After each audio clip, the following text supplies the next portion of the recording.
Renaud Lavoie, Raleigh en Caroline du Nord, affecté à la couverture de la finale de la Coupe cette année. Le combientième on fait, Renaud, dans ton cas? Ça, c'est une bonne question. Évidemment, ça doit être autour, la première en 2004, 2009. Je te dirais que ça doit être autour de la 15e ou 16e finale de la Coupe Stanley, là. Quelque chose du genre. Bravo. Alors, merci. Beaucoup de mécontentement suivant la défaite dans le camp des Hurricanes de la Caroline. Je comprends donc. Similaire à ce qu'on a connu, Jean-Charles, rappelle-toi, après le premier match de la série face aux Canadiens de Montréal en finale d'association de l'Est.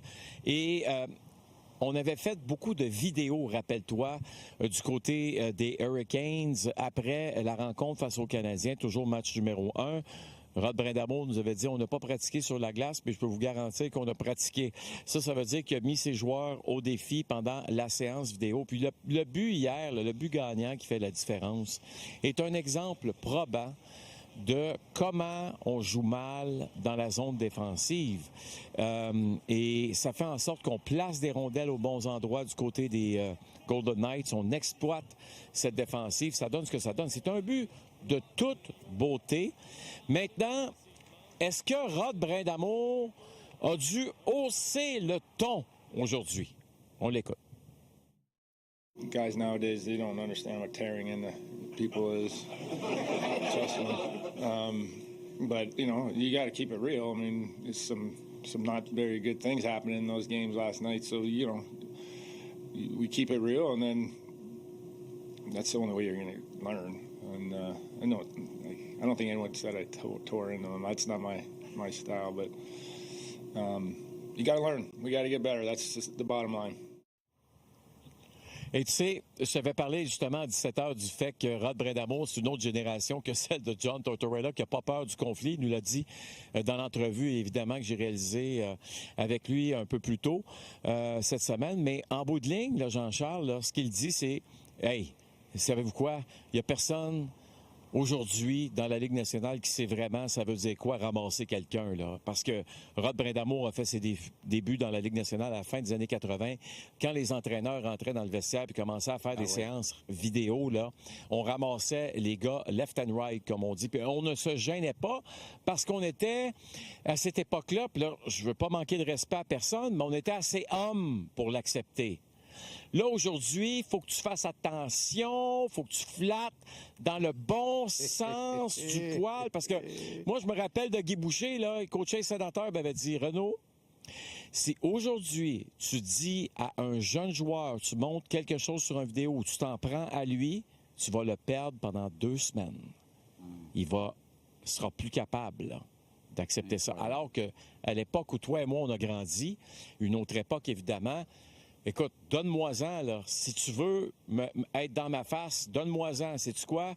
Il y a des chances que je t'en donne plus parce que si t'es dans ma face, ça se peut qu'il y ait une raison pour ça aussi. Exact. Parce que tu t'attends à quelque chose de supérieur. Maintenant, il faut que tu fasses attention, il faut que tu sois prudent, il faut que tu flattes.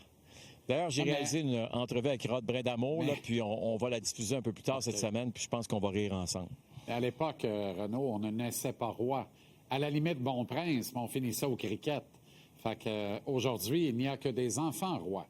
Fait que c'est ce profil qui se répercute dans un sport élitiste qui est devenu le hockey sur glace, soit dit en passant, plutôt que le sport qu'on pratique parce qu'on n'a pas d'argent pour faire autre chose.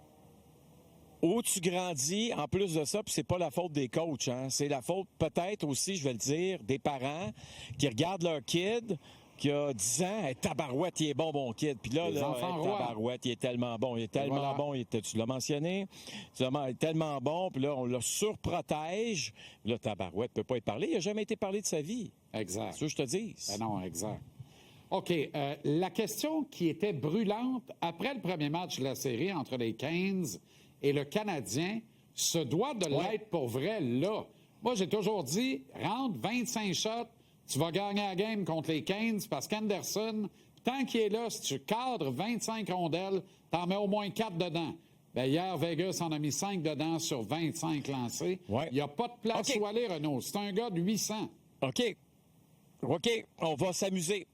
Regarde la vidéo suivante. Regarde les buts, comment ils ont été marqués, et surtout l'endroit, Jean-Charles, où ils ont été marqués.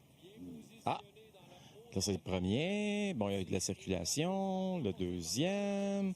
Ouais, OK, on a déjà une idée. Troisième, on va aller voir le troisième ensemble. Bien, voyons qu'est-ce qui se passe là. C'est de Tout quel sur le côté?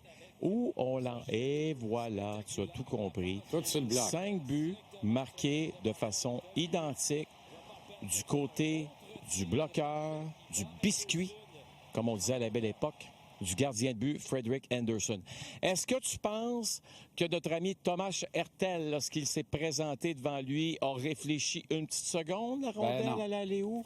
Ben Ou il s'est non. dit, moi, on m'a fait le breakdown total des buts marqués contre ce gars-là, puis il faut que ça soit du côté de son côté droit, et c'est là que je vais lancer, et on n'a même pas hésité.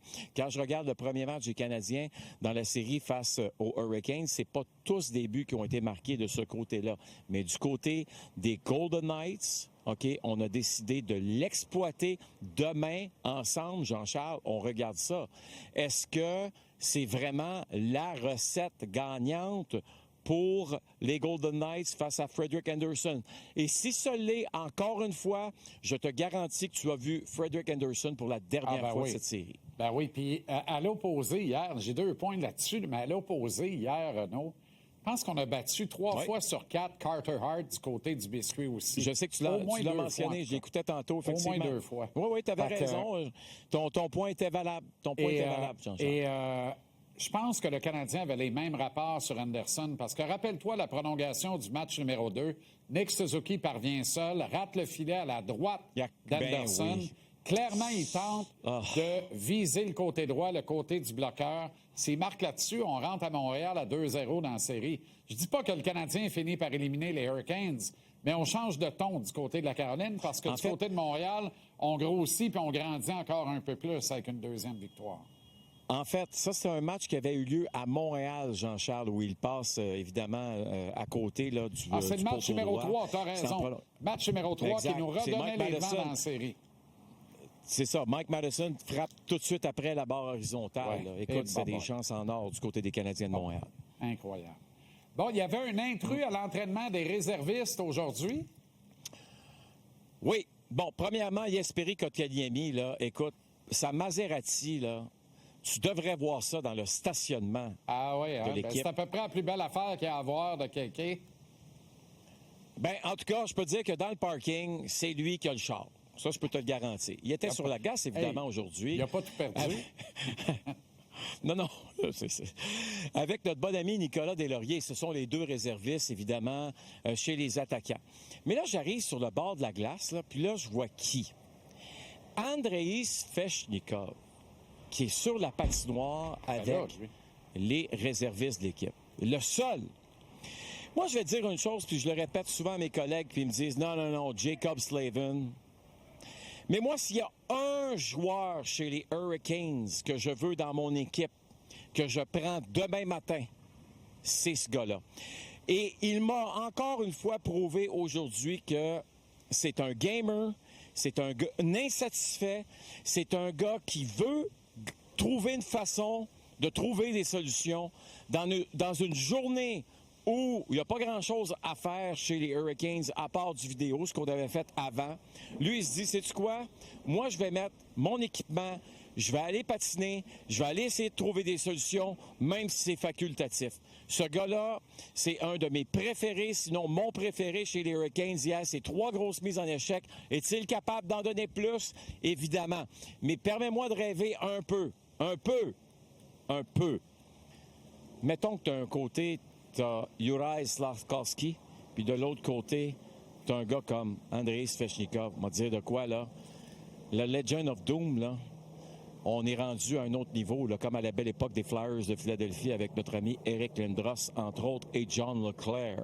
Mais là, on dirait que tu as discuté avec certains de nos collègues qu'on aime beaucoup, Renaud, là, parce que j'ai eu des discussions plutôt animées au sujet de Svechnikov, qui n'est pas personnellement mon favori, que j'aime mieux ce printemps. Je dois le dire, là, j'aime son parcours éliminatoire, moi, jusqu'à maintenant. Ouais.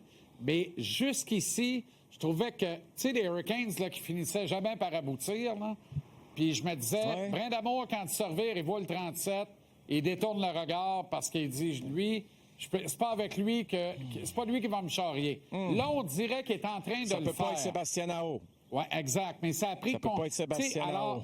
est-ce que ça permet de calmer les ardeurs à l'endroit de Slavkovski en disant, soyons patients? Ce qu'on a vu en saison cette année, qu'on ne voyait pas dans les saisons régulières précédentes, est-ce que ça se peut qu'on voit un Slav en série dans 3 ans qu'on n'a pas vu cette année et qu'on se dise, ah ben voilà, le gars de saison joue en série comme il joue en saison, puis le Canadien gagne? Oui. Je comprends ce que tu veux dire. Moi, Juraj Slavkovski, je comprends ta critique. Celle aussi à l'endroit d'Andrei Svechnikov. Je comprends tout ça. J'ai aucun problème avec ça.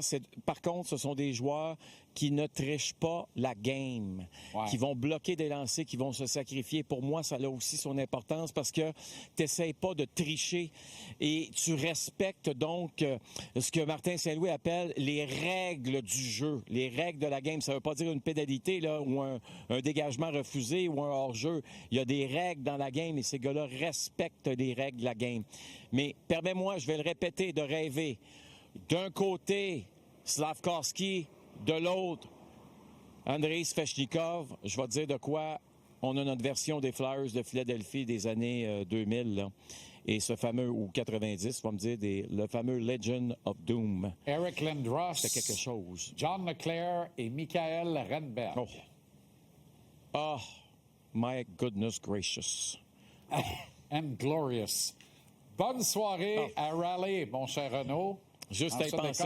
Absolument formidable. Et à demain, en avant-match numéro 2. On se parle demain. Salut Jean-Charles. Avec plaisir. Bye-bye.